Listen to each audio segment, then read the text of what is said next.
Bismillah ar-Rahman ar-Rahim.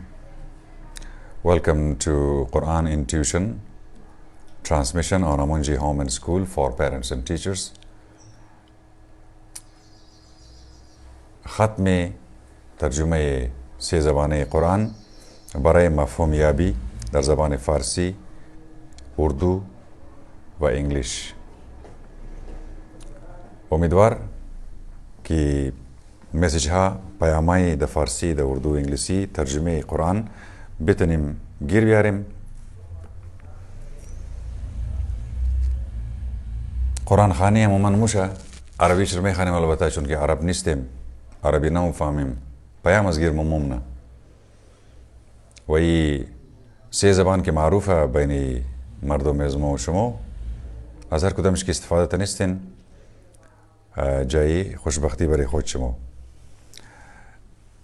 قرآن بدمون یعنی قرآن خواندن را در 30 یا 29 جزئی که در مطابق کتاب شیخ عمران قرآن بدمون یعنی قرآن را همراه ماه چطور تو میخوانی و مثل کمپانی وری قرآن را جز از غول سوره منتین نمونه.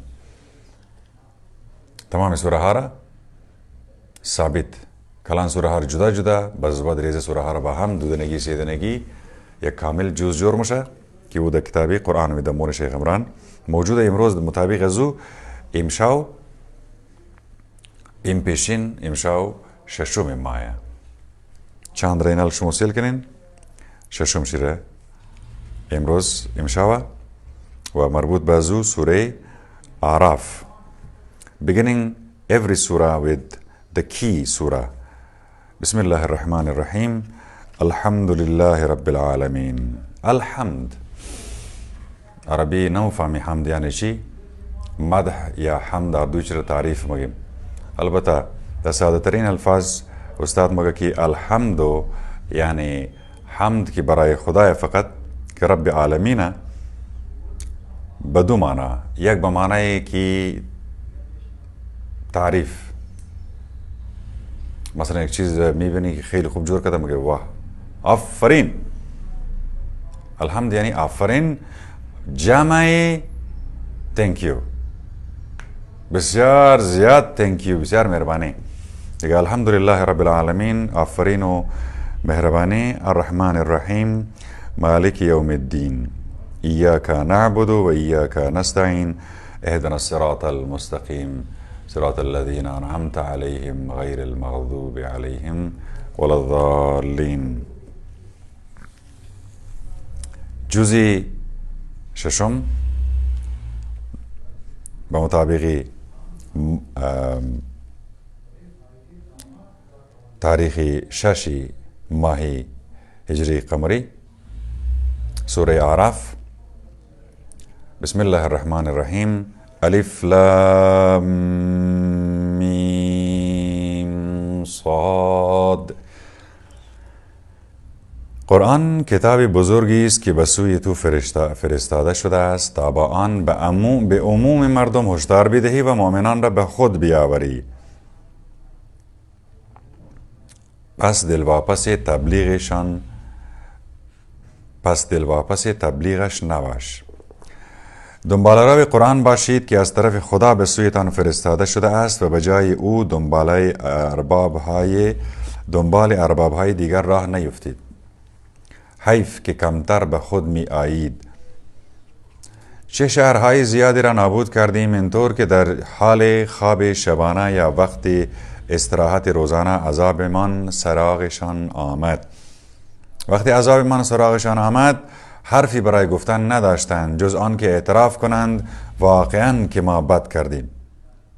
در آخرت مردمی را که پیامبران به سویشان فرستاده شدند حتما بازخواست میکنیم و از خود پیامبران هم درباره مردم حتما میپرسیم. بعد با آگاهی کامل گزارش یک عمر زندگیشان را حتما به خودشان میدهیم، چون در هیچ صحنه غایب نبوده ایم. تنها وسیله سنجش کارها در آن روز حق است. آنانی که کارهایشان با ارزش و نزدیک به حق است خوشبختند.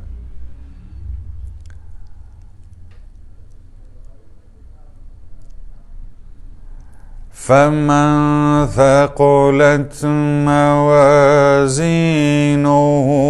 فاولئک هم المفلحون. जिनका मीज़ान गिरंग हो. ومن خفت موازينه فأولئك الذين خسروا أنفسهم بما كانوا بآياتنا یعلمون. تنها وسیله سنجش کارها در آن روز حق است.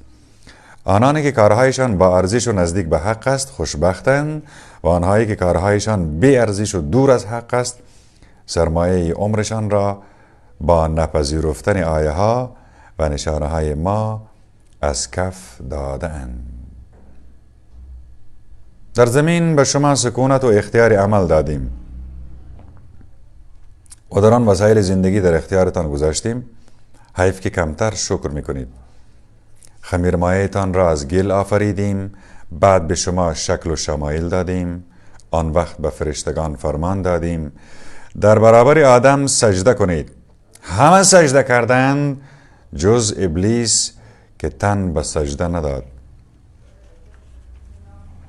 فرمود وقتی دستور سجده دادم چه چیز باعث شد که سجده نکنی؟ جواب داد من از او بهترم. مرا از آتش آفریده ای و او را از گل.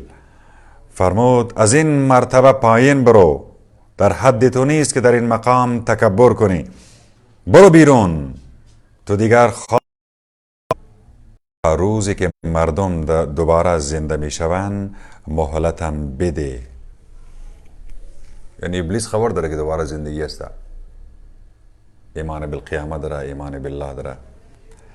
گفت تا روزی که مردم دوباره زنده می شوند مهلتم بده. قال انذرنی الی یوم یبعثون. فرمود به تو مهلت می دهم. گفت حالا که از راه بدرم کردی در راه درست تو در کمینشان می نشینم. قال فبما اغویتنی لاقعدن لهم صراطك المستقیم.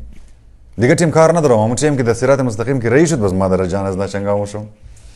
گفت حالا که از راه بدرم کردی در راه درست تو در کمینشان می نشینم. آن وقت از جلو و عقب و چپ و راست به سر وقتشان می آیم. خواهی دید که بیشترشان شکرگزار نیستند. خدا اعلام کرد از این موقعیت اخراجی آن هم با خفت و خاری. شک نکن که جهنم را پر می کنم از تو و همه آنهایی که دنبالت راه می افتند. و تو ای آدم با همسرت در این باغ ساکن شوید و از هر جا و هر چیزش که دوست دارید استفاده کنید، ولی نزدیک این درخت نشوید و از آن نخورید وگرنه به خودتان بد خواهید کرد. شیطان برای اینکه اندام جنسیشان را که برایشان پوشیده مانده بود نشانشان بدهد فوراً با تظاهر به دلسوزی وسوسهشان کرد و گفت خدا شما را فقط به این انگیزه از این درخت نهی کرده که مبادا با خوردن میوه هایشان فرشته بشوید یا در این باغ ماندنی بشوید. جلوشان هم سفت و سخت قسم خورد که من خیرخواه شمایم. بالاخره آنها را با فریب از مقامشان پایین کشید. همین که از میوه آن درخت چشیدند اندام جنسیشان آشکار شد و شروع کردند به چسباندن برگ درختان باغ به خودشان. خدا خطابشان کرد مگر از نزدیک شدن با آن درخت نهیتان نکردم و نگفتم که شیطان دشمن علنی شماست؟ قال ربنا ظلمنا انفسنا وان لم تغفر لنا وترحمنا لنكونن من الخاسرین. آدم و حوا دست به دعا گفتند خدایا ما به خودمان بد کردیم، اگر ما را نیامرزی و به ما رحم نکنی حتما سرمایه عمرمان را میبازیم. خدا به آدم و حوا و شیطان دستور داد همگی از این مرتبه پایین بروید، در حالی که دشمن همدیگر میشوید و تا مدتی هم روی زمین زندگی میکنید و از نعمتهای دنیا بهره‌مند میشوید. و درباره نسلی که از آدم خواهد آمد فرمود روی زمین به دنیا می آیید و همونجا می میرید و روز قیامت از آن خارج می شوید.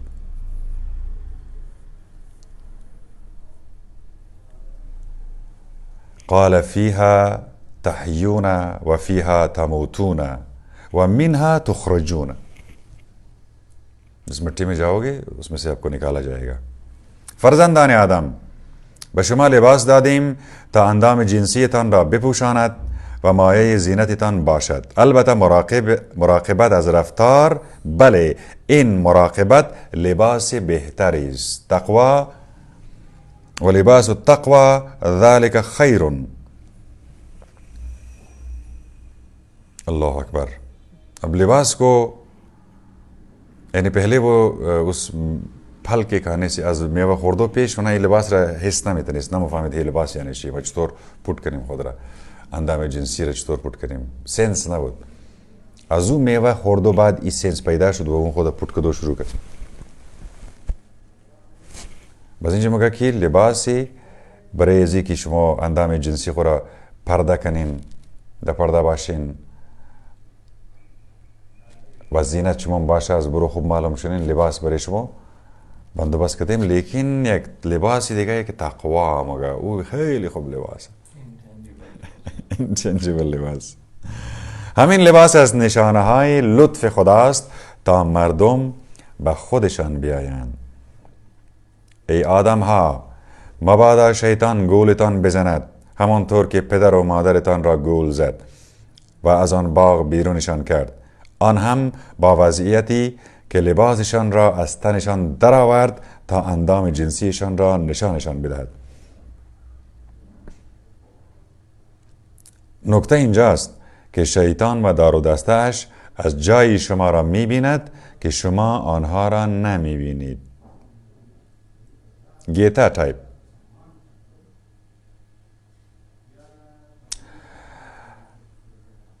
لیوریهما سوآتهما انه یراکم هو و قبیله من حیث لا ترونهم.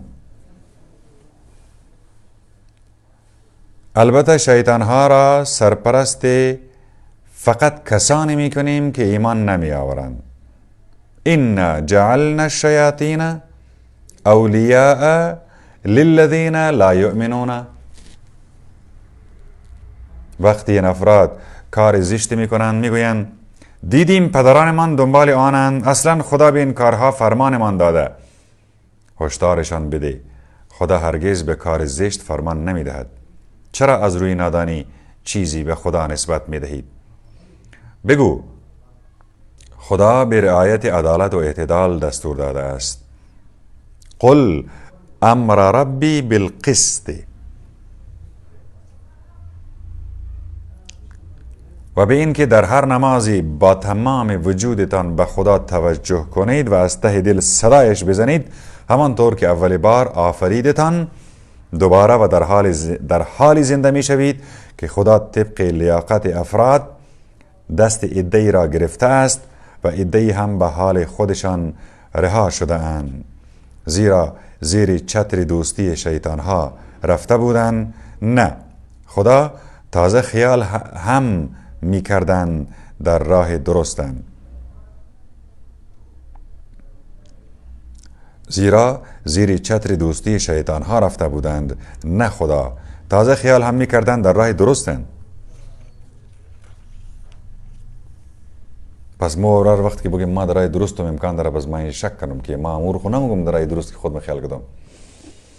فرزندان آدم، آراستگی ظاهری و باطنی تان را در هر نماز رعایت کنید. در زندگی بخورید و بنوشید ولی ریخت و پاش نکنید که خدا اسراف کارها را دوست ندارد. کلو واشربو ولا تسرفو. ویست نکو.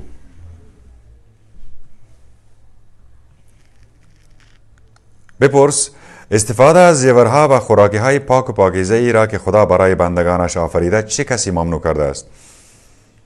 و بگو این نعمتها در زندگی این دنیا برای مؤمنان است و دیگران هم استفاده می کنند. اما روز قیامت تمام نعمتها در بست برای مؤمنان است. برای مردم خوشفهم آیه های خود را اینطور توضیح می دهیم. بگو خدا اینها را یقینا ممنوع کرده است. هر کار زشتی چه آشکار باشد چه مخفی، هر گونه سهلنگاری و سرکشی بناحق، این که چیزی را شریک خدا بدانید که خدا دلیلی بر درستیش نفرستاده و این که حرفهایی به خدا نسبت بدهید از روی نادانی.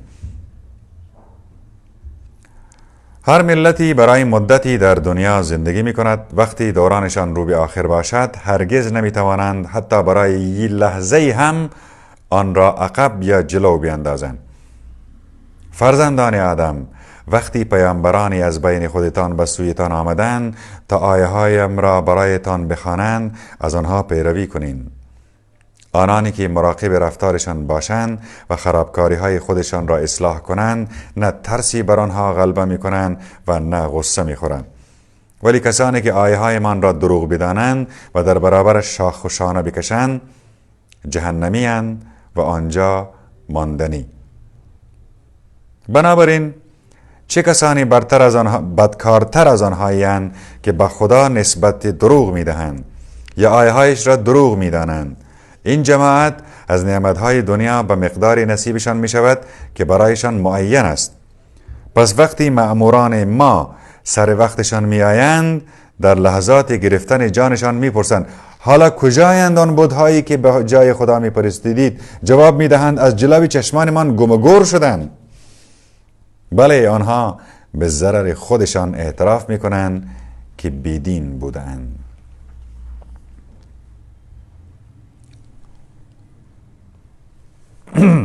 سورة الاعراف جزء ششم به مطابق ما آیت 38 و بعد در آن لحظه خدا دستور می دهد به گروه‌هایی از جنیان و آدمیان قبل از خودتان ملحق شوید.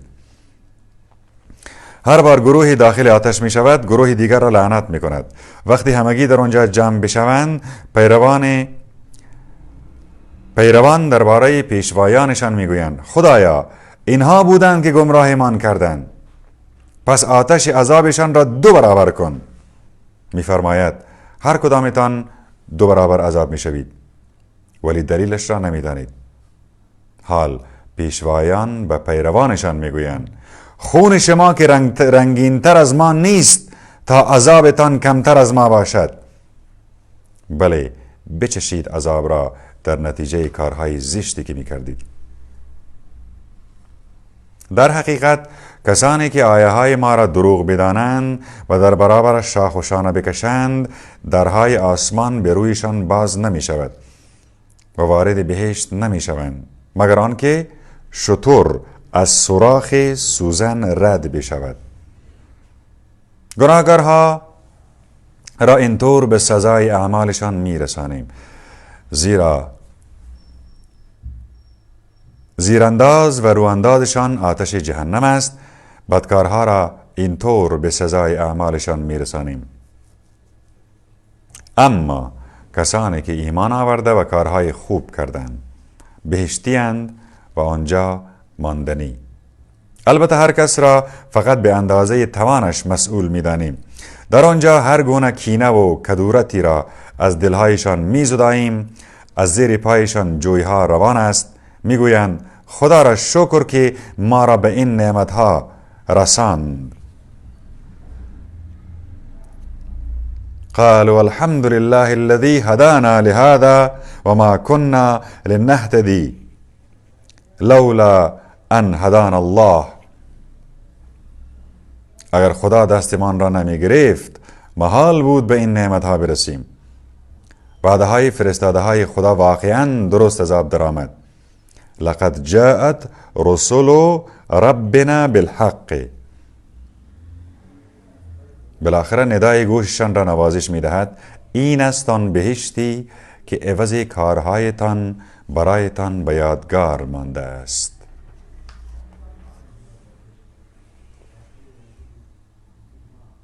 خب جهنم و بهشت حسابش شد.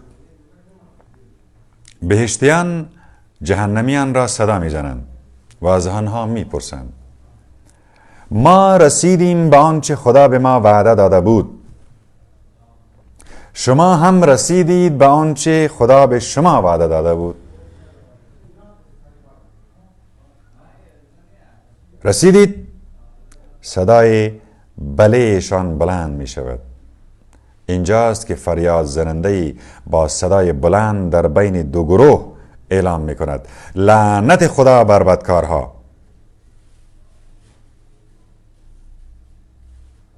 همانهایی که مانع بندگی خدا می شوند و راه مستقیم خدا را کج نشان می دهند و آخرت را باور ندارند. ظالمین. بین بهشتیان و جهنمیان دیواری است که بر بلندی‌هایش مردان و زنان بزرگی هستند که همه را از حال و روزشان میشناسند. آنان به بهشتیانی که هنوز واردش نشده اند ولی دل توی دلشان نیست که زودتر وارد بشوند مژده میدهند نگران نباشید، به سلامت داخل بهشت میشوید. وقتی چشم بهشتیان منتظر به جهنمی ها می افتند می گوید خدایا ما را هم نشین این بدکارها نکن. بعد آن انسان های بزرگ که جهنمیان را از حال و روزشان به خوبی می شناسند صدایشان می زنند و سرزنش می کنند دیدید ثروت اندوزی و شاخ و شانه کشیدن های همیشگیتان دردی از شما دوا نکرد. این بهشتی های منتظر آیا همانهایی نیستند که قسم می‌خوردید لطف خدا هرگز شامل حالشان نمی شود؟ و بعد رو به بهشتی ها پا به بهشت بگذارید که دیگر نه ترسی بر شما غلبه می کند و نه غصه می خورید. لا خوف علیکم ولا انتم تحزنون. جهنمی ها بهشتیان را با التماس صدا می زنند از آب یا نعمتهایی که خدا روزیتان کرده است کمی هم به ما بدهید. جواب میشنوند خدا این نعمتها را بر بیدینها ممنوع کرده. همانهایی که بازی و سرگرمی را دین و هدف خود قرار داده بودند و زندگی دنیا و زرق و برقش گولشان زده بود، امروز فراموششان میکنیم همانطور که آنها دیدار امروزشان را به باد فراموشی سپرده بود و آیه های ما را انکار میکردند. الذين اتخذوا دينهم لهوا و لعبا. Entertainment and satire was their deen.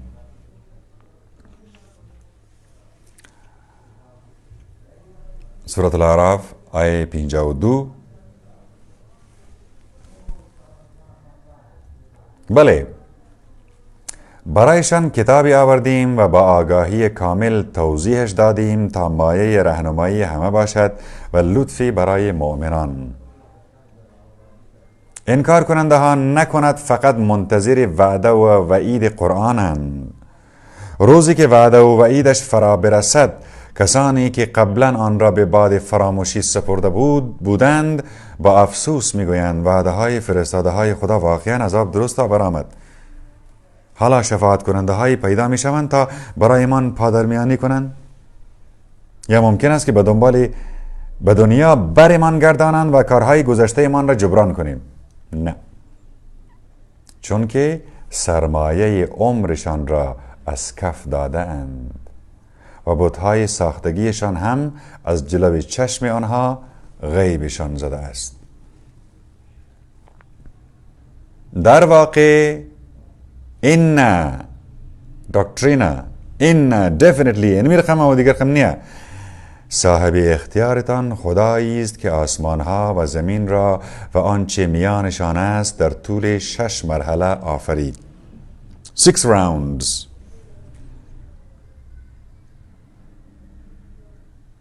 آن وقت بر مقام فرمانروایی جهان تکیه زد.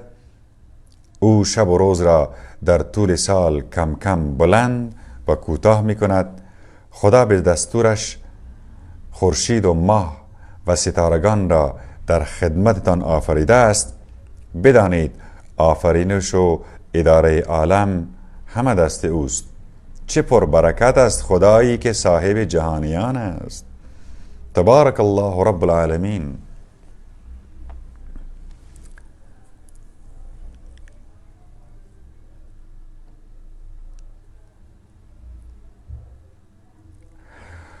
خدا را نالان و نهان صدا بزنید ولی زیاده روی نکنید، زیرا او اهل زیاده روی را دوست ندارد. بعد از برقراری امنیت و آرامش در جامعه هرج و مرج راه نیندازید و خدا را با بیم و امید صدا بزنید تا درستکار شوید، چون سایه لطف خدا بر سر درستکاران گسترده است. او خدایی است که بادها را میفرستد تا مژده‌رسان باران رحمتش باشند.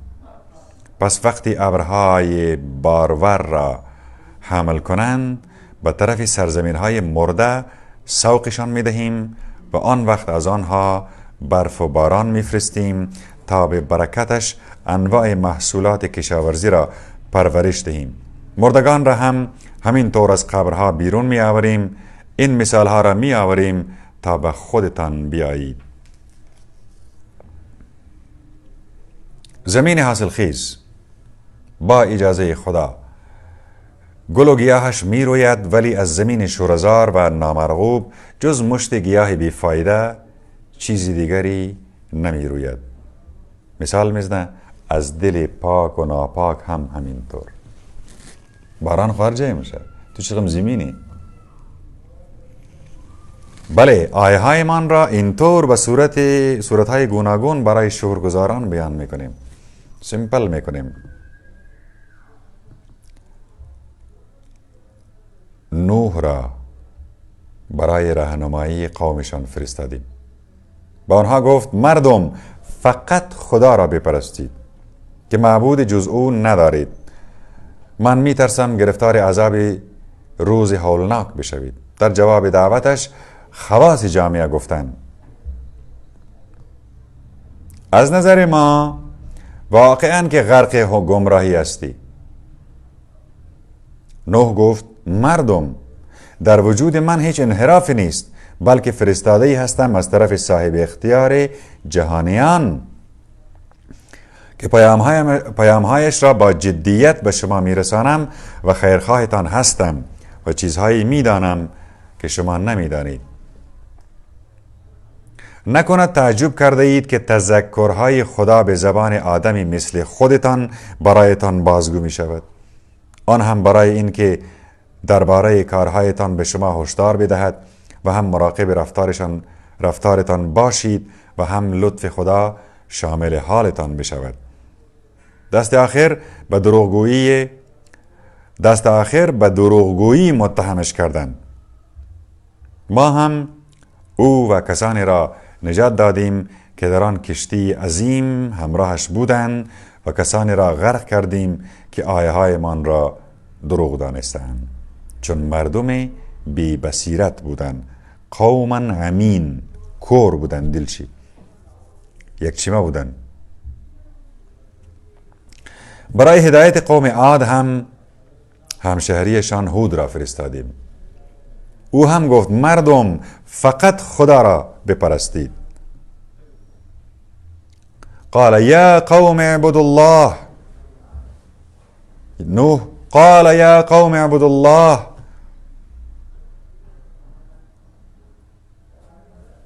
که معبود جز او ندارید.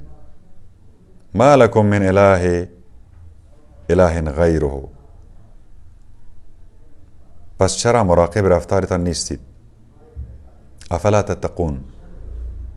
خواص بیدین جامعه، باز دوباره خواص بیدین جامعه در جواب دعوتش گفتن از نظر ما واقعا که غرق حماقت و نادانی هستی و یقین داریم که تو دروغگویی. هود با ادب و آرامش گفت مردم، من دچار هیچ گونه حماقت نیستم، بلکه فرستاده‌ای هستم از طرف صاحب اختیار جهانیان، رسول من رب العالمین، که پیامهایش را با جدیت به شما میرسانم و من برایتان خیرخواهی قابل اعتمادم.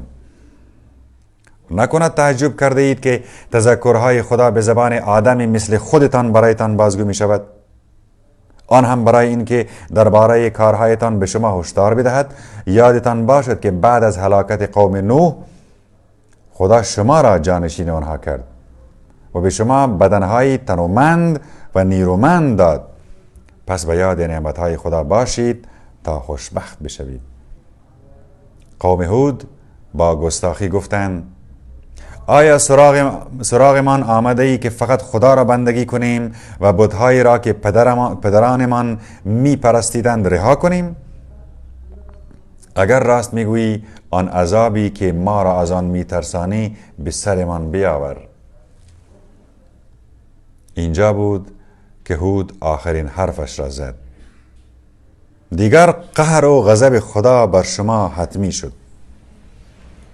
آیا با من بر سر بت‌های بیجانی جار و جنجال می کنید که شما و پدرانتان به دروغ نام خدایان رویشان گذاشته اید و خدا هم دلیل بر درستی حرفتان نفرستاده است؟ از این به بعد منتظر عذاب باشید، من هم در کنارتان منتظر میمانم. دست آخر هود و همراهانش را از سر لطفمان نجات دادیم و ریشه کسانی را کندیم که آیه های من را دروغ می دانستند و آنها را باور نکردند.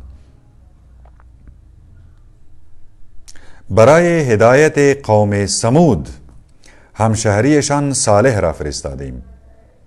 او هم گفت مردم، فقط خدا را بپرستید که معبود جز او ندارید. قال یا قوم اعبدوا الله ما لكم من اله غیره. الان برایتان از طرف خدا معجزه آمده است. این ماده شتر که معجزه خداست، نشانه راستگویی من است. رهایش کنید تا در زمین خدا بچرد، آزاری به او نرسانید تا مبادا عذابی زجر آور دامنگیرتان بشود.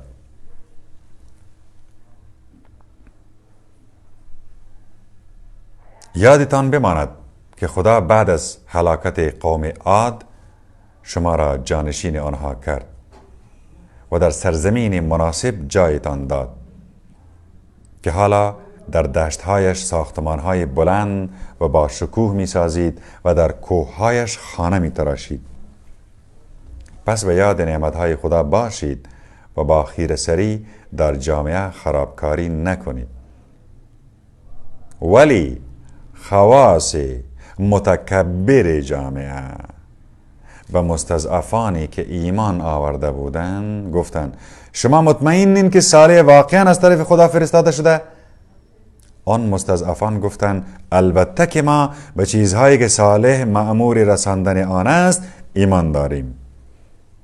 اما آن خواص مغرور در ادامه گفتند ولی ما عقاید را که شما باور کرده اید اصلا قبول نداریم. بالاخره شتر صالح را کشتند و متکبرانه از فرمان خدا سرپیچی کردند و گفتند صالح، اگر تو واقعا جزء پیامبرانی، آن عذابی را که ما را از آن میترسانی به سر من بیاور. سرانجام زلزله ویرانگری در برشان گرفت و آن وقت زیر آوار خانه هایشان به زانو در آمدند. در نهایت صالح ترکشان کرد. وقتی عزیمت رو به اجسادشان گفت پیام خدا را کامل به شما رساندم و به اندازه کافی خیرخواهتان بودم، ولی روی خوش به خیرخواهی مثل من نشان ندادید. لوط هم همینطور. او را برای راهنمایی قومش فرستادیم، به آنها هشدار داد: آیا مرتکب عمل زشتی مثل همجنس بازی می شوید که تا به حال کسی از مردم دنیا انجامش نداده است؟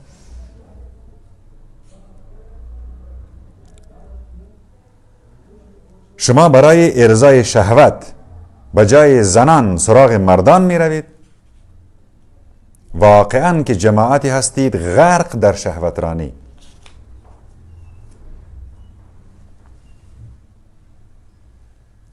قومش جوابی برای گفتن نداشتند، برای همین یک صدا شدند: لوط و خانواده اش را از شهرتان بیرون کنید، چون که آنها هم جماعتی خشک مقدسند.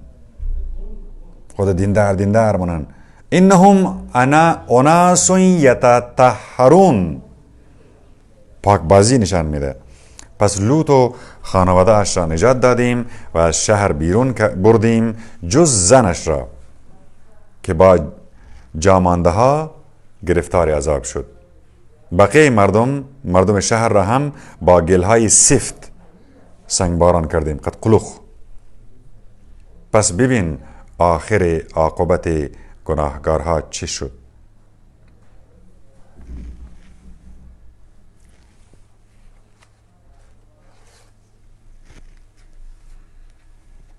پیامبرا با نشانه ها، وارنینگ ها، اخطارها و خواص ها که قبول ندارن بد عذاب ها. آیت 80 سوره الاعراف جزء 6 به مطابق ما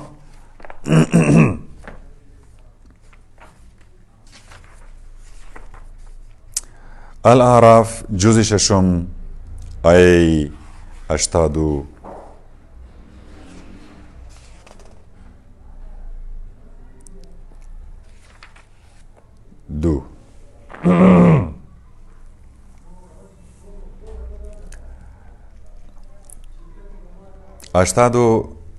آیت نمبر 83 اب اردو ترجمے کے حصے پہ پہنچ گئے ہیں، اور جو اردو میں پیامات قرآن ڈھونڈنا چاہتے ہیں ان سے توجہ کی اپیل کی جاتی ہے کہ توجہ رہے۔ آیت 83 میں ہے کہ اور ہم نے ان لوگوں پر پتھر کا مینہ برسایا، پس ذرا غور تو کرو کہ گناہگاروں کا انجام آخر کیا ہوا۔ اور ہم نے مدین والوں کے پاس ان کے بھائی شعیب کو رسول بنا کر بھیجا، تو انہوں نے ان لوگوں سے کہا: اے میری قوم، خدا ہی کی عبادت کرو، اس کے سوا تمہارا کوئی معبود نہیں۔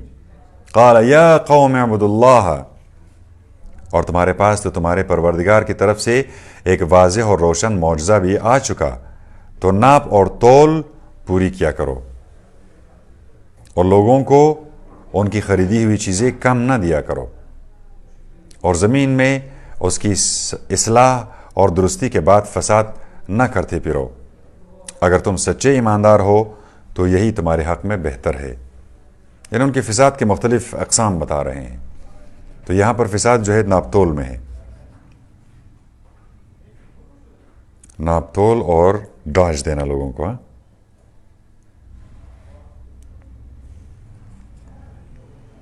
اور تم لوگ جو راستوں پر بیٹھ کر جو خدا پر ایمان لایا ہے اس کو ڈراتے ہو اور خدا کی راہ سے روکتے ہو، اور اس کی راہ میں خواہ کھجی ڈھونڈ نکالتے ہو، اپنا بیٹھا کرو، اور اس کو تو یاد کرو کہ جب تم شمار میں کم تھے تو خدا نے ہی تم کو بڑھایا، اور ذرا غور تو کرو کہ آخر فساد پھیلانے والوں کا انجام کار کیا ہوا۔ اور جن باتوں کا میں پیغام لے کر آیا ہوں، اگر تم میں سے ایک گروہ نے ان کو مان لیا اور ایک گروہ نے نہیں مانا تو کچھ پرواہ نہیں، تم صبر سے بیٹھے دیکھتے رہو یہاں تک کہ خدا خود ہمارے درمیان فیصلہ کر دے، وہ تو سب سے بہتر فیصلہ کرنے والا ہے۔ قال الملأ، ملأ یعنی خواص، کلانا قوم شگفت، تو ان کی قوم میں سے جن لوگوں کو اپنی حشمت دنیا پر گھمنڈ تھا کہنے لگے اے شعیب ہم تمہیں اور تمہارے ساتھ ایمان لانے والوں کو اپنی بستی سے نکال باہر کر دیں گے، مگر جب کہ تم بھی ہمارے اسی مذہب و ملت میں لوٹ کر آ جاؤ تو خیر۔ شعیب نے کہا کیا ہم اگرچہ تمہارے مذہب سے نفرت ہی رکھتے ہوں تب بھی لوٹ جائیں؟ معاذ اللہ، جب تمہارے باطل دین سے خدا نے مجھے نجات دی ہے اس کے بعد بھی اب اگر ہم تمہارے مذہب میں لوٹ جائیں تب تو ہم نے خدا پر جھوٹا بہتان باندھا، اور ہمارے واسطے تو کسی طرح جائز نہیں کہ ہم تمہارے مذہب کی طرف لوٹ جائیں، مگر ہاں جب میرا پروردگار اللہ چاہے، اور وہ کبھی نہ چاہے گا۔ ہمارا پروردگار تو اپنے علم سے تمام عالم کی چیزوں کو گھیرے ہوئے ہے، ہم نے تو خدا ہی پر بھروسہ کیا۔ اے ہمارے پروردگار تو ہی ہمارے اور ہماری قوم کے درمیان ٹھیک ٹھیک فیصلہ کر دے۔ یہ ایک دعائے قنوت بھی ہے، ربنا افتح بیننا وبین قومنا بالحق وانت خیر الفاتحین۔ اور ان کی قوم کے چند سردار جو کافر تھے لوگوں سے کہنے لگے کہ اگر تم لوگوں نے شعیب کی پیروی کی تو اس میں شک ہی نہیں کہ تم سخت گھاٹے میں رہو گے۔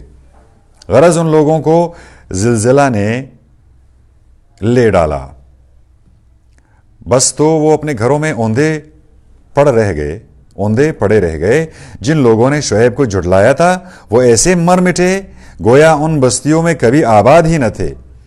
جن لوگوں نے شعیب کو جھٹلایا وہی لوگ گھاٹے میں رہے۔ تب شعیب ان لوگوں کے سر سے ٹل گئے اور ان سے مخاطب ہو کر کہا اے میری قوم میں نے تو اپنے پروردگار کے پیغام تم تک پہنچا دیے اور تمہاری خیر خواہی کی تھی، پھر اب میں کافروں پر کیوں کر افسوس کروں؟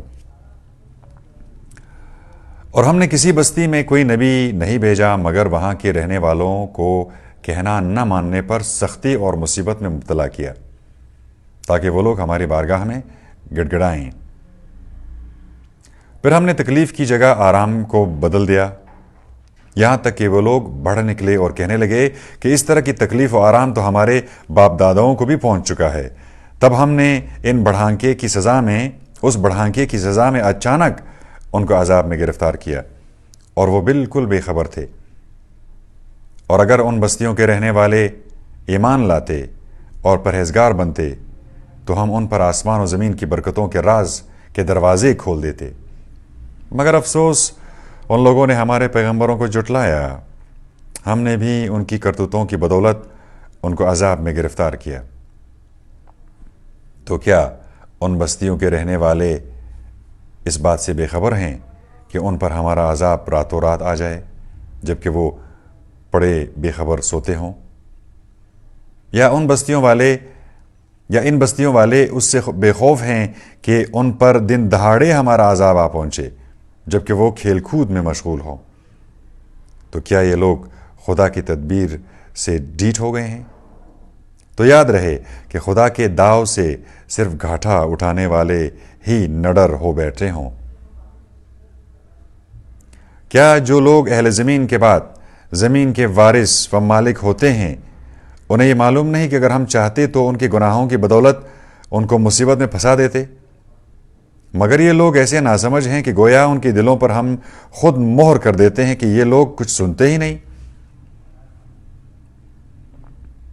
اے رسول، یہ چند بستیاں ہیں جن کے حالات ہم تم سے بیان کرتے ہیں، اور اس میں تو شک ہی نہیں کہ ان کے پیغمبر ان کے پاس بہت واضح اور روشن معجزے لے کر آئے، مگر یہ لوگ جس کو پہلے جھٹلا چکے تھے اس پر بھلا کاہے کو ایمان لانے والے تھے۔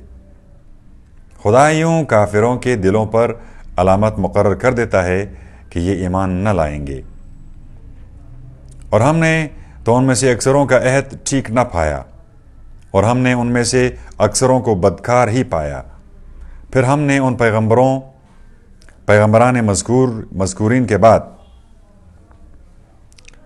موسیٰ کو فرعون اور اس کے سرداروں کے پاس معجزے عطا کر کے رسول بنا کر بھیجا تو ان لوگوں نے ان معجزات کے ساتھ بڑی بڑی شرارتیں کی۔ پس ذرا غور تو کرو کہ آخر فسادیوں کا انجام کیا ہوا۔ اور موسیٰ نے فرعون سے کہا، اے فرعون، میں یقیناً پروردگار عالم کا رسول ہوں، مجھ پر واجب ہے کہ خدا پر سچ کے سوا ایک حرف بھی جھوٹ نہ کہوں۔ میں یقیناً تمہارے پاس تمہارے پروردگار کی طرف سے واضح اور روشن معجزہ لے کر آیا ہوں، تو بنی اسرائیل کو میرے ہمراہ کر دے۔ فرعون کہنے لگا، اگر تم سچے ہو اور واقعی کوئی معجزہ لے کر آئے ہو تو اسے دکھاؤ۔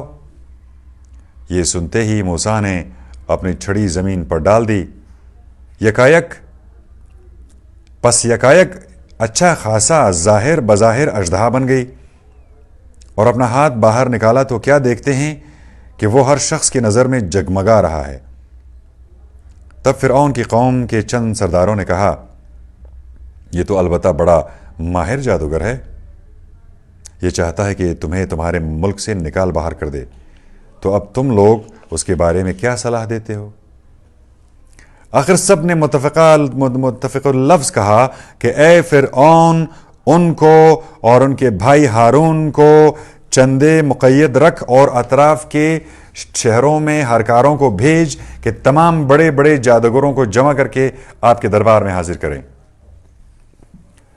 جب جادوگر سب فرعون کے پاس حاضر ہو کر کہنے لگے کہ اگر ہم موسیٰ سے جیت جائیں تو ہم کو بڑا بھاری انعام ضرور ملنا چاہیے، فرعون نے کہا، ہاں، انعام ہی نہیں بلکہ پھر تو تم ہمارے دربار کے مقربین سے ہوگے۔ اور مقررہ وقت پر سب جمع ہوئے تو بول اٹھے کہ اے موسیٰ، یا تم اپنے منتر پھینکو یا ہم ہی اپنے منتر پھینکیں۔ موسیٰ نے کہا، اچھا پہلے تم ہی پھینک کے اپنا حوصلہ نکال لو۔ تب جو ہی ان لوگوں نے اپنی رسیاں ڈالیں تو لوگوں کی نظر بندی کر دی کہ سب کے سب سانپ معلوم ہونے لگی اور لوگوں کو ڈرایا، اور ان لوگوں نے بڑا بھاری جادو کر دکھایا۔ اور ہم نے موسیٰ کے پاس وحی بھیجی کہ بیٹے کیا ہو، تم بھی اپنا چھڑی ڈال دو، کیا دیکھتے ہیں کہ وہ چھڑی ان کے بنائے ہوئے جھوٹے سانپوں کو ایک ایک کر کے نگل رہی ہے۔ القصہ، حق بات تو جم کے بیٹھی اور ان کی ساری کارستانی ملیا میٹ ہو گئی۔ پس فرعون اور اس کے طرفدار سب کے سب اس اکھاڑے میں وہیں ہارے اور ذلیل و رسوا ہو کر پلٹے، اور جادوگر سب موسیٰ کے سامنے سجدے میں گر پڑے اور عاجزی سے بولے، ہم سارے جہاں کے پروردگار پر ایمان لائے جو موسیٰ اور ہارون کا پروردگار ہے۔ قالوا آمنا برب العالمین رب موسیٰ و ہارون۔ فرعون نے کہا، ہائیں، تم لوگ میری اجازت کے قبل اس پر ایمان لے آئے؟ یہ ضرور تم لوگوں کی مکاری ہے جو تم لوگوں نے اس شہر میں پھیلا رکھی ہے تاکہ اس کے باشندوں کو یہاں سے نکال باہر کرو، پس تمہیں عنقریب ہی اس شرارت کا مزہ معلوم ہو جائے گا۔ میں تو یقیناً تمہارے ایک طرف کے ہاتھ اور دوسری طرف کے پاؤں کٹوا ڈالوں گا، پھر تم سب کے سب کو سولی دے دوں گا۔ جادوگر کہنے لگے، ہم کو تو آخر ایک روز اپنے پروردگار کی طرف لوٹ کر جانا ہے، ہمیں مر جانا ہے، اور تو ہم سے اس کے سوا اور کاہے کی عداوت رکھتا ہے کہ جب ہمارے پاس خدا کی نشانیاں آئیں تو ہم ان پر ایمان لے آئے۔ اور اب تو ہماری یہ دعا ہے کہ اے پروردگار، ہم پر صبر کا می برسا اور ہمیں اپنی فرمان برداری کی حالت میں دنیا سے اٹھا لے۔ اور فرعون کی قوم کے چند سرداروں نے فرعون سے کہا کہ کیا آپ موسیٰ اور اس کی قوم کو ان کی حالت پر چھوڑ دیں گے کہ ملک میں فساد کرتے پھریں اور آپ کو اور آپ کے خداؤں کی پرستش کو چھوڑ بیٹھیں؟ فرعون کہنے لگا، تم گھبراؤ نہیں، ہم عنقریب ہی ان کے بیٹوں کو قتل کرتے ہیں اور ان کی عورتوں کو لونڈیاں بناتے ہوئے زندہ رکھتے ہیں، اور ہم تو ان پر ہر طرح قابو رکھتے ہیں۔ یہ سن کر موسیٰ نے اپنی قوم سے کہا کہ بھائیو، خدا سے مدد مانگو اور صبر کرو، ساری زمین تو خدا کی ہی ہے، وہ اپنے بندوں میں سے جس کو چاہے اس کا وارث یعنی مالک بنائیں، اور خاتمِ بالخیر تو بس پرہیزگاروں کا ہی ہے۔ وہ لوگ کہنے لگے کہ اے موسیٰ، تمہارے آنے کے قبل ہی سے اور تمہارے آنے کے بعد بھی ہم کو تو برابر تکلیف ہی پہنچ رہی ہے، آخر کہاں تک صبر کریں؟ موسیٰ نے کہا ان قریب ہی تمہارا پروردگار تمہارے دشمن کو ہلاک کرے گا اور تمہیں اس کا جانشین بنائے گا، پھر دیکھیے گا کہ تم کیسا کام کرتے ہو۔ اور بے شک ہم نے فرعون کے لوگوں کو برسوں سے قحط اور پھلوں کی کمی پیداوار کے عذاب میں گرفتار کیا تاکہ وہ لوگ عبرت حاصل کریں، تو جب انہیں کوئی راحت ملتی تو کہنے لگتے کہ یہ تو ہمارے لیے سزاوار ہی ہے، اور جب کوئی انہیں مصیبت پہنچتی تو موسیٰ سے اور ان کے ساتھیوں کی بدشگونی سمجھتے۔ دیکھو، ان کی بدشگونی تو خدا کے ہاں لکھی جا چکی تھی، مگر بتھیرے لوگ نہیں جانتے تھے۔ اور فرعون کے لوگ موسیٰ سے ایک مرتبہ کہنے لگے کہ تم ہم پر جادو کرنے کے لیے چاہے جتنی نشانیاں لاؤ، مگر ہم تم پر کسی طرح ایمان نہیں لائیں گے۔ تب ہم نے ان پر پانی کے طوفان اور ٹڈیوں اور جوؤں اور مینڈکوں اور خون کا عذاب بھیجا کہ سب جدا جدا ہماری قدرت کی نشانیاں تھیں۔ اس پر بھی وہ لوگ تکبر ہی کرتے رہے، اور وہ لوگ گناہ گار تو تھے ہی۔ اور جب ان پر عذاب آ پڑا تو کہنے لگے اے موسیٰ، تم سے جو خدا نے قبول دعا کا عہد کیا ہے اسی کی امید پر اپنے خدا سے دعا مانگو، اور اگر تم نے ہم سے عذاب کو ٹال دیا تو ہم ضرور تم پر ایمان لائیں گے، اور تمہارے ساتھ بنی اسرائیل کو بھی ضرور بھیج دیں گے۔ پھر جب ہم نے ان سے اس وقت کے واسطے جس وقت تک وہ ضرور پہنچتے عذاب کو ہٹا لیتے تو پھر فوراً بد عہدی کرنے لگتے۔ تب آخر ہم نے ان سے ان کی شرارتوں کا بدلہ لیا، تو چونکہ وہ لوگ ہمارے آیتوں کو جھٹلاتے تھے اور ان سے غافل رہتے تھے، ہم نے انہیں دریا میں ڈبو دیا۔ اور جن بیچاروں کو یہ لوگ کمزور سمجھتے تھے انہی کو ملک شام کی سرزمین کا، جس میں ہم نے زرخیز ہونے کی برکت دی تھی، اس کے پورب پچم سب کا وارث یعنی مالک بنا دیا۔ اور چونکہ بنی اسرائیل نے فرعون کے ظلموں پر صبر کیا تھا، اس لیے تمہارے پروردگار کا نیک وعدہ جو اس نے بنی اسرائیل سے کیا تھا پورا ہو گیا۔ اور جو کچھ فرعون اور اس کی قوم کے لوگ کرتے تھے اور جو اونچی اونچی عمارتیں بناتے تھے، سب ہم نے برباد کر دی۔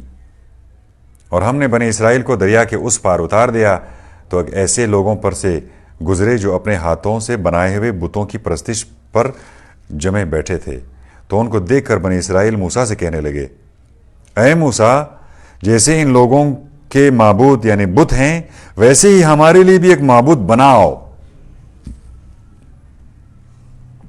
موسیٰ نے جواب دیا کہ تم تو بڑے جاہل لوگ ہو، ارے کمبختو، یہ لوگ جس مذہب پر ہیں وہ یقینی برباد ہو کر رہے گا، اور جو عمل یہ لوگ کر رہے ہیں وہ سب ملیا میٹ ہو جائے گا۔ موسیٰ نے یہ بھی کہا کہ کیا تمہارا مطلب یہ ہے کہ خدا کو چھوڑ کر میں دوسرے کو تمہارا معبود تلاش کروں، حالانکہ اس نے تم کو ساری خدائی پر فضیلت دی ہے۔ اے بنی اسرائیل، وہ وقت یاد کرو جب ہم نے تم کو فرعون کے لوگوں سے نجات دی، جب وہ تمہیں بڑی بڑی تکلیفیں پہنچایا کرتے تھے، تمہارے بیٹوں کو تو چن چن کر قتل کرتے تھے اور تمہاری عورتوں کو لونڈیاں بنانے کے واسطے زندہ رکھ چھوڑتے تھے، اور اس میں تمہارے پروردگار کی طرف سے تمہارے صبر کی سخت آزمائش تھی۔ اور ہم نے موسیٰ سے توریت دینے کے لیے 30 راتوں کا وعدہ کیا۔ وَوَاعَدْنَا مُوسَىٰ 30 لَيْلَةً وَأَتْمَمْنَا ب10 فَتَمَّ مِيقَاتُ رَبِّهِ 40 لَيْلَةً۔ اور ہم نے موسیٰ سے توریت دینے کے لیے 30 راتوں کا وعدہ کیا، اور ہم نے اس میں 10 روز بڑھا کر پورا کر دیا۔ غرض اس کے پروردگار کا وعدہ 40 رات میں یعنی پورا چلہ ہو گیا۔ اور چلتے وقت موسیٰ نے اپنے بھائی ہارون سے کہا کہ تم میری قوم میں میری جانشین رہو اور اس کی اصلاح کرنا اور فساد کرنے والوں کے طریقے پر نہ چلنا۔ اور جب موسیٰ ہمارا وعدہ پورا کرنے کوہ طور پر آئے اور ان کا پروردگار ان سے ہم کلام ہوا تو موسیٰ نے عرض کی کہ خدایا تو مجھے اپنی جھلک دکھا دے کہ میں تجھے دیکھوں۔ قال رب ارنی انظر الیک قال لن ترانی ولكن انظر الى الجبل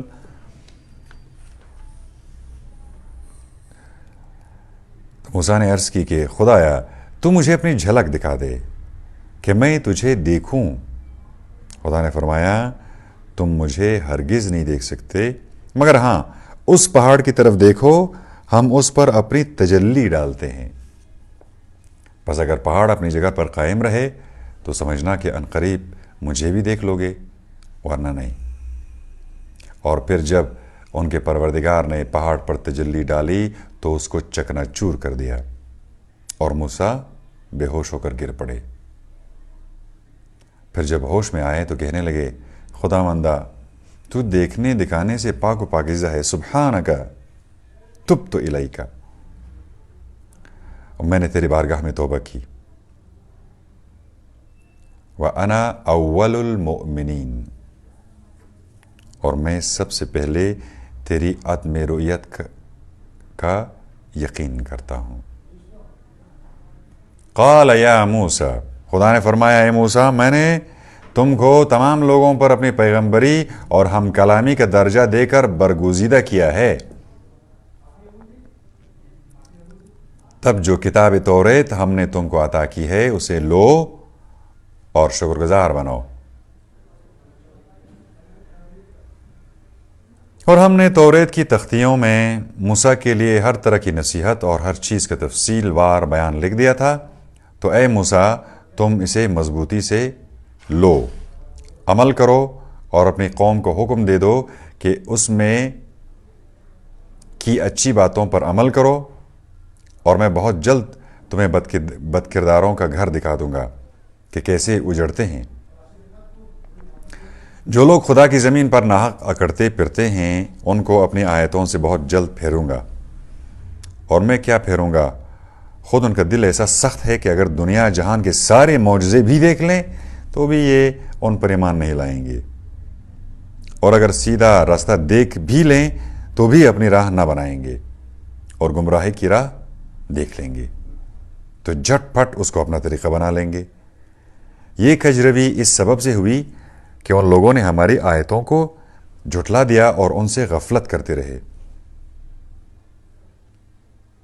اور جن لوگوں نے ہماری آیتوں کو اور آخرت کی حضوری کو جھٹلایا ان کا سب کیا کرایا اکارت ہوا۔ ان کو بس انہی کے اور موسیٰ کی قوم نے کوئی طور پر ان کے جانے کے بعد اپنے زیوروں کو گلا کر ایک بچڑے کی مورت بنائی، یعنی ایک جسم جس میں گائے کسی آواز تھی۔ وَاتَّخَذَ قَوْمَ مُوسَى مِن بَعْدِهِ مِنْ حُلِيِّهِمْ عِجْلًا جَسَدًا لَهُ خُوَارٌ أَلَمْ يَرَوْا أَنَّهُ لَا يُكَلِّمُهُمْ وَلَا يَهْدِيهِمْ سَبِيلًا۔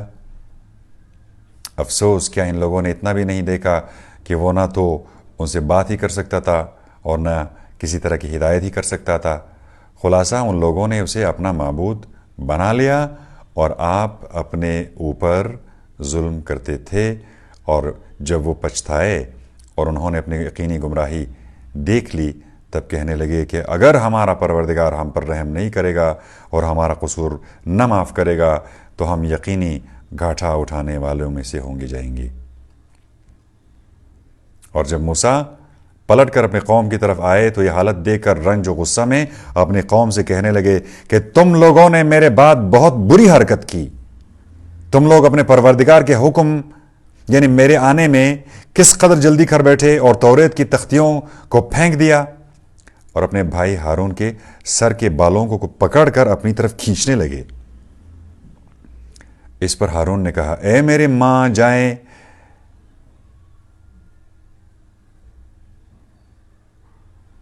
ए मेरे मां के बेटे, मैं क्या करता? कौम ने मुझे हकीर समझा और मेरा कहना न माना, बल्कि करीब तक कि मुझे मार डालें। तो मुझ पर दुश्मनों को न हंसवाइए और मुझे उन जालिम लोगों के साथ न करार दीजिए। क़ाल रब्बि इग़फ़िर ली व ली अख़ी व अदख़िलना फ़ी रहमतिका व अंत अरहमुर राहिमीन। तब मूसा ने कहा, ए मेरे परवरदिगार, मुझे और मेरे भाई को बख्श दे और हमें अपनी रहमत में दाखिल कर, और तू सबसे बढ़कर रहम करने वाला है।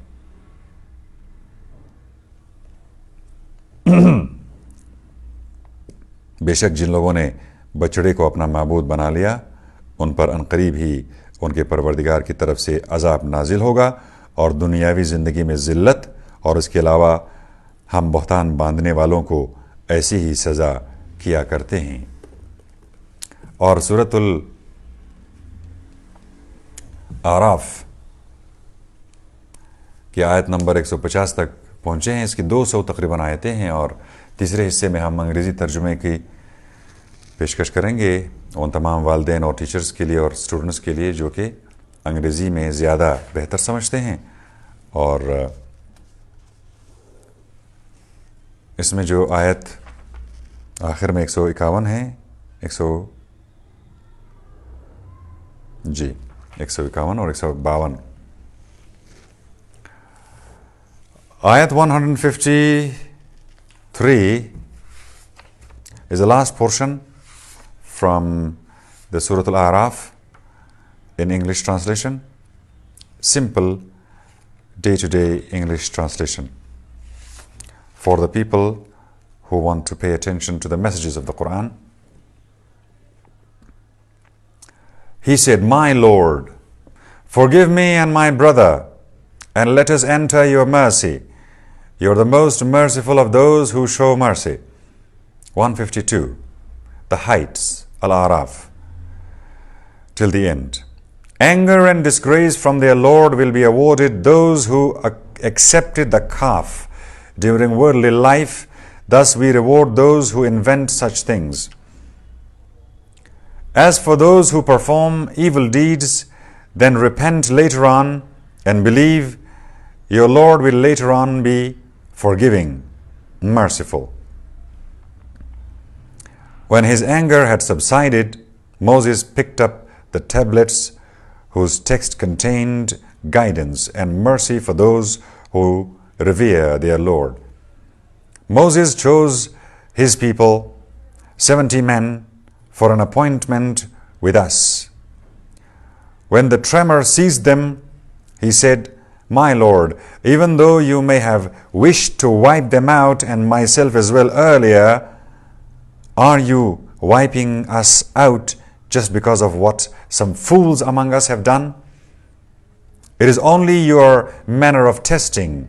You let anyone you wish to go astray by means of it, and let anyone you wish to be guided.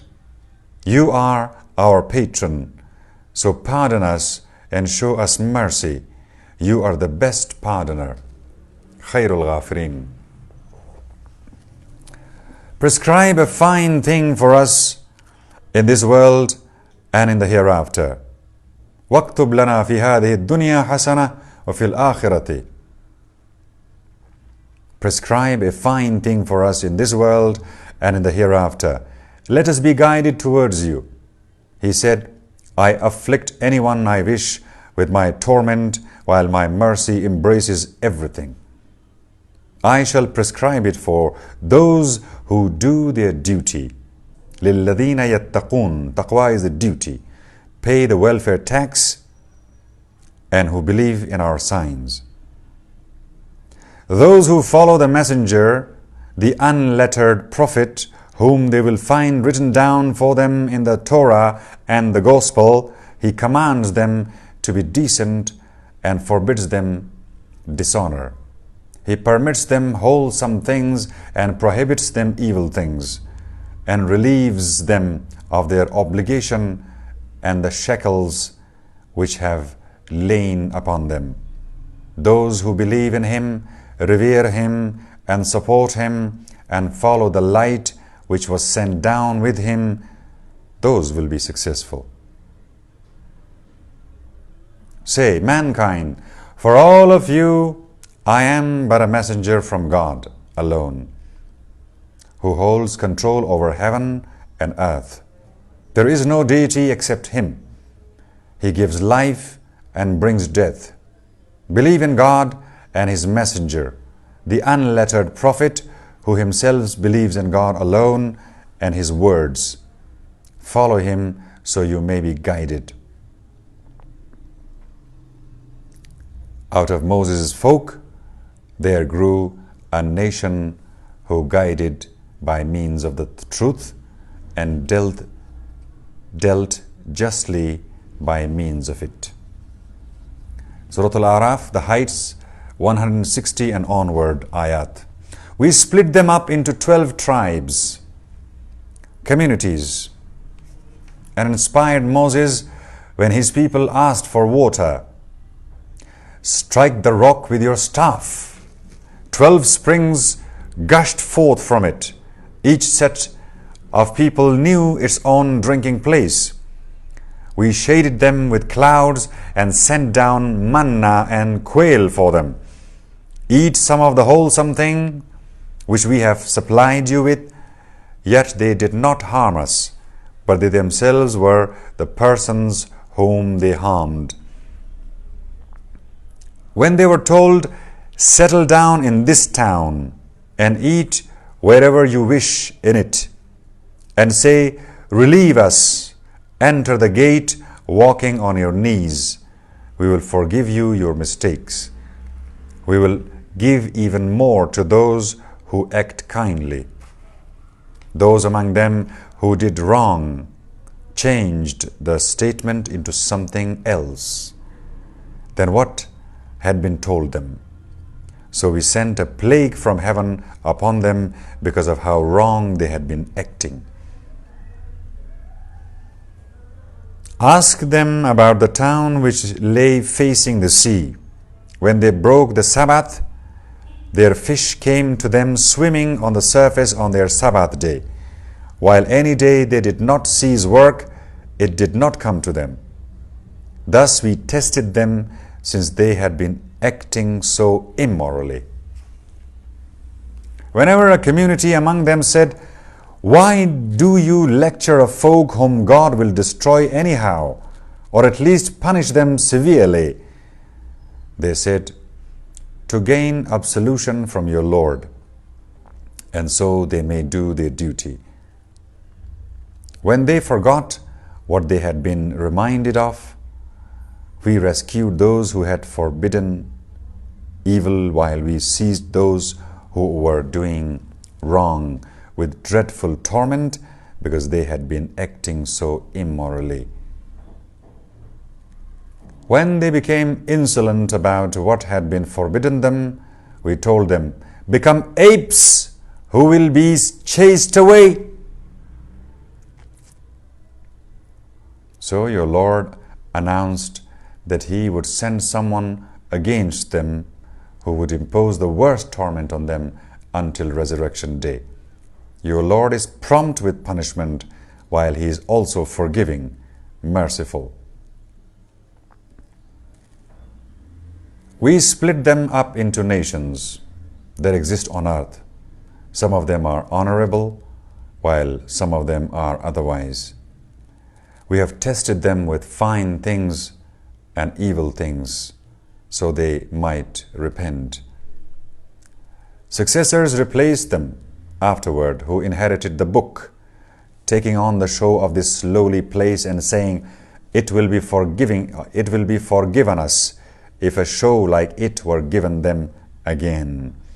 They would accept it. Was not an agreement concerning the book accepted by them, that they would tell nothing but the truth about God? They studied what was in it A home in the hereafter is better for those who do their duty. Do they not use their reason? As for those who hold unto the book and keep up prayer, we shall never forfeit reformers' wages. Thus we suspended the mountain over them as if it were an awning, and they thought it was going to fall down on them. Hold on firmly to anything we have given you and remember what is in it, so that you may do your duty. When your Lord took their offspring from the children of Adam's loins and made them bear witness about themselves, am I not your Lord? They said, of course, we testify to it. Lest you all might say on resurrection day, we were unaware of this. Or lest you say, it was only our forefathers who associated others with God previously. We are offsprings following them. Will you wipe us out because of what futile men have done? Thus we spell out signs so that they may repent. Recite news to them about someone to whom we gave our signs. He slipped away from them, so Satan followed him and he became misguided. If we had so wished, we might have raised him up by means of them. But he clung to the earth and followed his own whim. He might be compared to a dog. No matter how you drive him off, he just pants away. Or if you leave him alone, he still pants on. That is what folk who reject our signs are like. Tell such stories so they may think things over. How evil is the comparison of folk who reject our signs. It is their own souls they hurt. Anyone whom God guides has been really guided, while those he lets go astray will be the losers. We have bred many sprites and humans for hell. وَلَقَدْ ذَرَأْنَا لِجَهَنَّمَ كَثِيرًا مِنَ الْجِنِّ وَالْإِنسِ. We have bred many sprites and humans for hell. They have hearts they do not understand with, and eyes they do not see with, and ears they do not hear with. Those persons are like livestock. In fact, they are even further off the track. They are so heedless.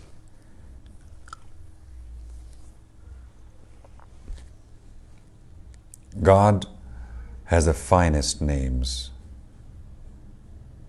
So appeal to him by name and leave those who blaspheme against him, against his names alone. They will be rewarded for whatever they have been doing. وَلِلَّهِ الْأَسْمَاءُ الْحُسْنَى فَادْعُوهُ بِهَا وَذَرُوا الَّذِينَ يُلْحِدُونَ فِي أَسْمَائِهِ سَيُجْزَوْنَ مَا كَانُوا يَعْمَلُونَ. God has the finest names, so appeal to him by name and leave those who blaspheme against his names alone. They will be rewarded for whatever they have been doing. Some of those whom we have created from a nation which guides men by means of the truth, and because of it they act justly.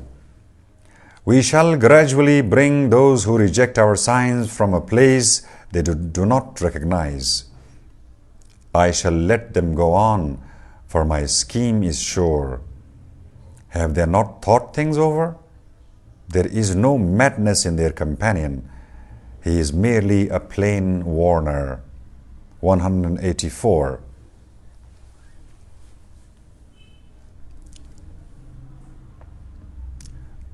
Have they not observed in the sovereignty over heaven and earth, and whatever God has created of any sort, that perhaps their deadline may be approaching?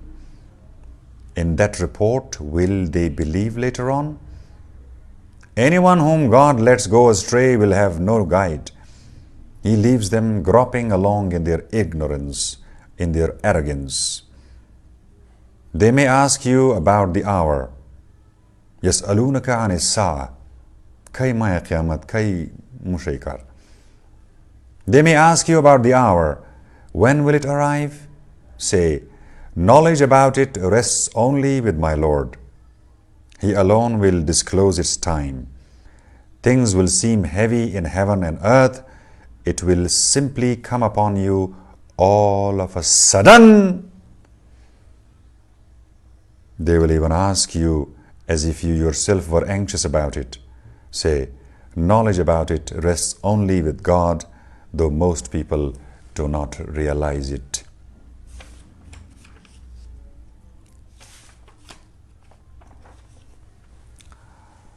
And the last portion from ayat 188 to 206, ending with a sajda, reading and completing the simple translation of T.B. Irving or Al-Hajj Ta'lim Ali for the English-speaking world. Say, I control no advantage nor any disadvantage by myself except whatever God may wish. If I had known the unseen, I would have tried to increase my share of good, while no evil would ever touch me. I am merely a warner and newsbearer for people who believe. He is the one who has created you all from a single soul and made its mate from it, so he may settle down with her. Once he has covered her, she conceives a light burden and walks around unnoticed with it. Then when she begins to feel heavy, they both appeal to God, their Lord. If you will grant us a healthy child, we will be grateful.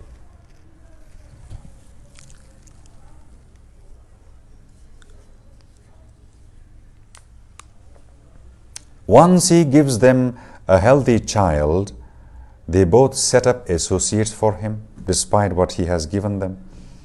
Exalted is God over anything they may associate with him. Do they associate something with God that has never created anything, while they themselves have been created? They cannot offer them any support, nor can they even assist themselves. If you summon them to guidance, they will not follow you. It is the same for you whether you appeal to them or keep silent. Those you appeal to instead of to God are servants just like yourselves. Appeal to them so they may respond to you if you are so truthful. Have they feet to walk with, or hands to grasp things with, or eyes to see with, or ears to listen with? Say, appeal to your associates instead of to God, then plot away against me, and do not wait for me to act. My patron is God alone. Inna waliyullah alladhi nazzal al-kitab, who has sent down the book. He befriends the honorable. Wa huwa yatawalla as-salihin. He becomes a friend of those who are not of the fisad, but of the people of Islah. وَالَّذِينَ تَدْعُونَ مِن دُونِهِ لَا يَسْتَطِيعُونَ نَصْرَكُمْ وَلَا أَنفُسَهُمْ يَنْصُرُونَ. While those you appeal to instead of him cannot lend you any support, nor do they even support themselves. If you summon them to guidance, they will not hear, and you will see them looking towards you while they are really not seeing anything. Practice forgiveness. Command decency and avoid ignorant people. خذ العفو وأمر بالعرف وأعرض عن الجاهلين. Practice forgiveness, command decency, and avoid ignorant people. If some urge from Satan should prompt you, seek refuge with God. He is alert, aware. وَإِمَّا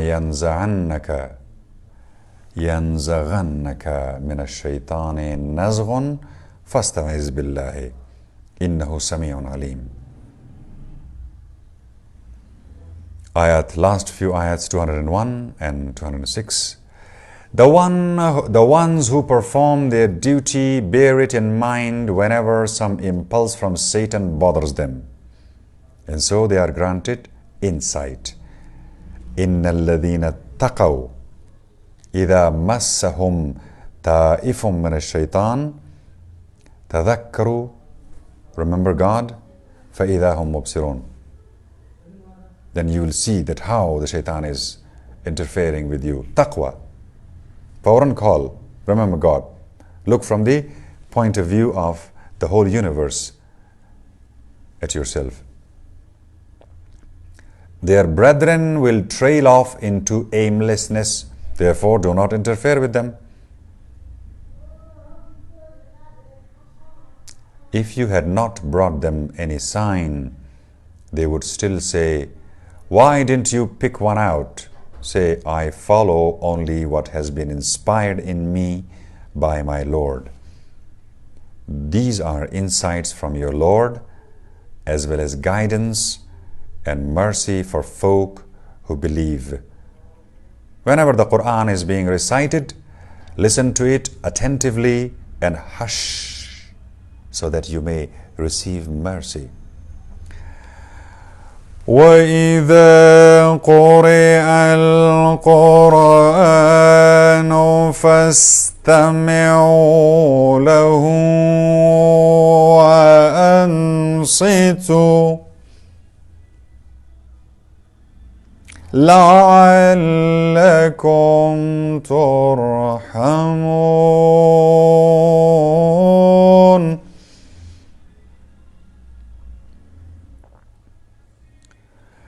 وَاذْكُرْ رَبَّكَ فِي نَفْسِكَ تَضَرُّعًا وَخِيفَةً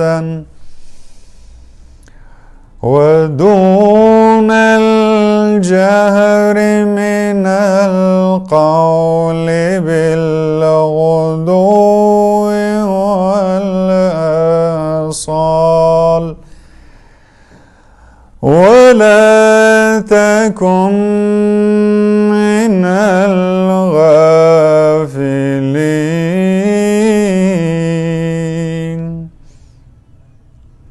Keep your Lord in mind within your own soul, beseeching and fearfully without raising your voice, both in the early morning and in the evening. Do not act so heedless. إِنَّ الَّذِينَ عِندَ رَبِّكَ لَا يَسْتَكْبِرُونَ. Those who are with your Lord do not feel too proud to worship Him. They glorify Him and drop down on their knees before Him. وَيُسَبِّحُونَهُ وَلَهُ يَسْجُدُونَ. Subhana Rabbiyal A'la wa bihamdih. This is the last sign of the Surah Al-A'raf, the heights, the 6th juz in the Qur'an intuition program of UMunji Home and School for parents and teachers. I hope that these 3 translations have been useful in identifying some of the signs, a reminder for the parents themselves and the teachers, and also the children who go to school, college, or university, and they do not have a time to study the Qur'an, and those who go to madaris, but then they study the fragments of the Qur'an, not entirely. And as the month of Ramadan is special for the revelation, the beginning of the revelation of the transmission, the divine transmission for the guidance of mankind. وَمَا تَوْفِيقِي إِلَّا بِاللَّهِ. And thanks to God for providing this opportunity for both us and you and them and everybody. Wa alaikum assalam wa rahmatullahi wa barakatuh. Who are you?